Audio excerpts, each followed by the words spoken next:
به نام خدا. سلام به دهمی های عزیزم، امیدوارم حالتون عالی باشه. در ادامه آموزش هایی که از فصل اول داشتیم رسیدیم به یک با هم بیاندیشیم فوق‌العاده مهم از صفحه 6 کتابتون. بچه ها این با هم بیاندیشیم به نظر من جز چند تا قسمت مهم این فصله که من بارها دیدم سوال امتحان ازش طرح کردن، سوال به شکل‌های مختلف، چون پر از نکته است و همه جور سوال بچه ها میشه ازش طرح کرد.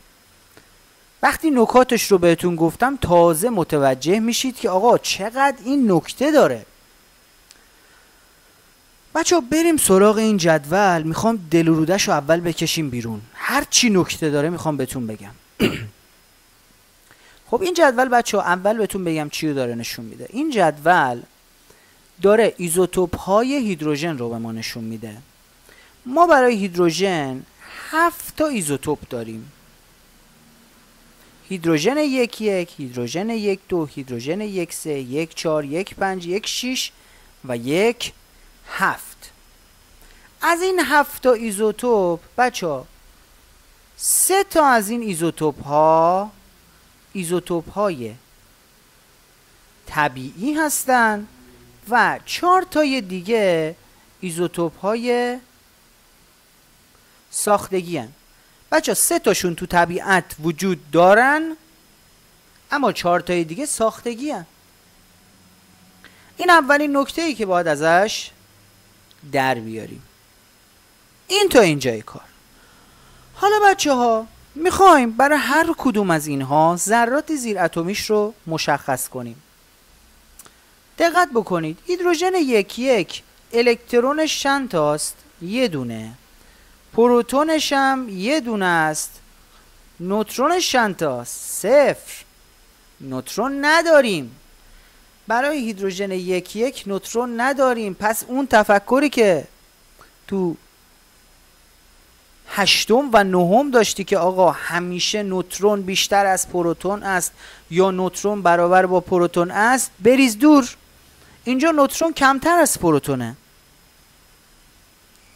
اوکی؟ هیدروژن 1 2 پروتونش چند تاست؟ 1. نوترونش چنده؟ 1. هیدروژن 1 3 پروتونش چند تاست؟ 1. نوترونش 2. 1 4 پروتونش یه دونه، نوترونش 3 تا.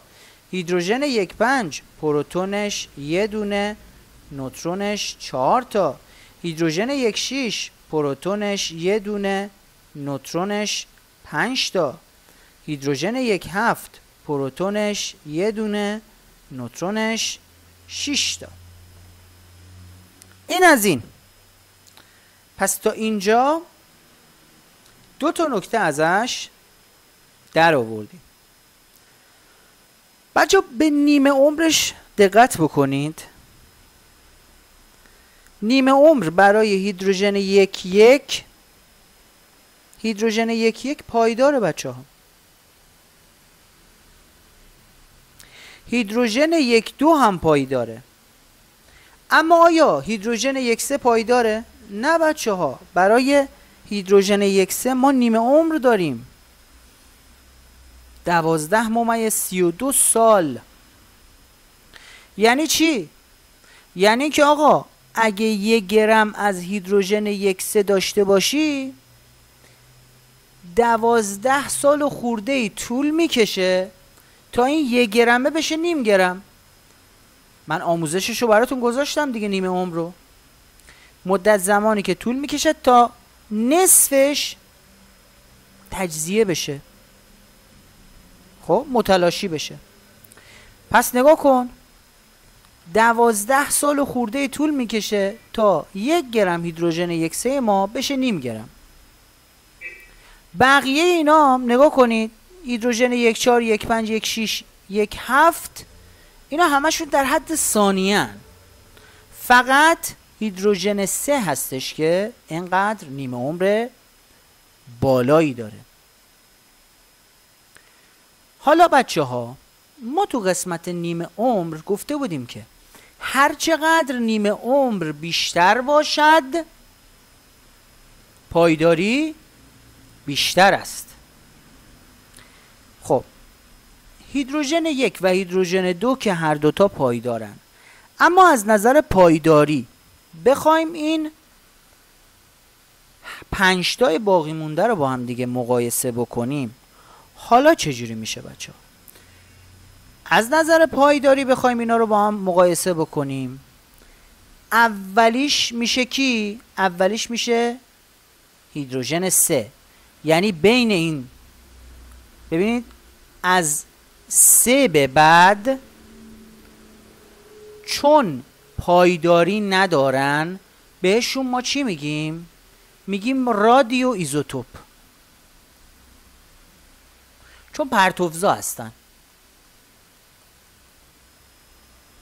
این نکته هم داشته باشید بچه ها، یعنی ما از 3 به بعد بهشون میگیم رادیو ایزوتوپ.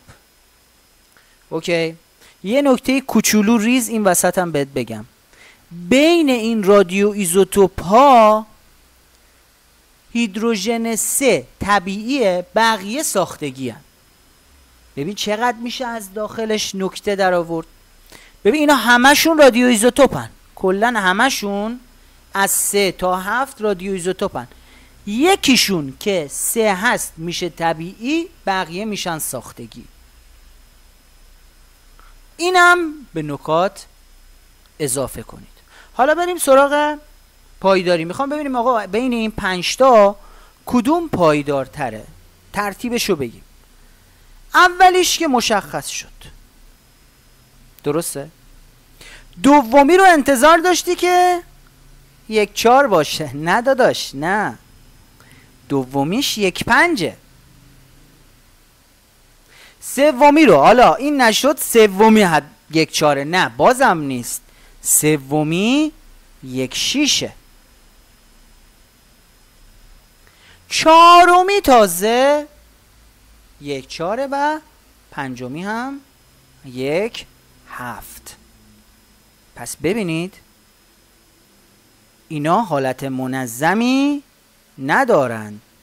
خیلی دقت کنید بچه ها که با این عددها گولتون نزنن، برای خودتون قانون در نیارین که آقا مثلا هر کدوم نوترون بیشتر بود ناپایدارتره. نه اصلا همچین چیزی نیست.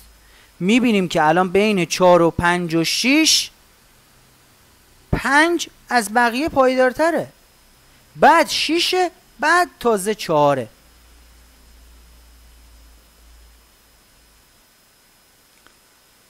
خب پس تا اینجا پایداری رو هم گفتیم بهتون. 1-2 نکته میمونه که اینا رو هم باید بدونید بچه ها. ببینید بچه ها، درصد فراوانی در طبیعت دقت کنید، برای 3 تای اولی یعنی هیدروژن 1، 2 و 3 فراوانی در نظر گرفتن. حالا یکیشون 99% فراوانی داره، یکی دیگه 1/100، یکی دیگه هم خب ناچیز. خب ولی فراوانی دارن، حالا هر چقدر ناچیز، اما 4 تا 7 فراوانی ندارد. فراوانی رو براش 0 در نظر گرفتن. اینم یه نکته ازش. نکته آخر دقت کنید بچه ها، تو سوال امتحان دیدم از بین ایزوتوپ های طبیعی هیدروژن همگی پایدار هستن. نه غلطه، 2 تاش پایدارن، یکی ناپایداره، پرتوزاه. ببینید 2 تا پایدار، اینجوری نیست که همه طبیعی ها پایدار باشن، 2 تا پایدار، یکی دیگه ناپایداره، پرتوزاه. اینم به عنوان نکته آخر از این جدول. برید کیف کنید.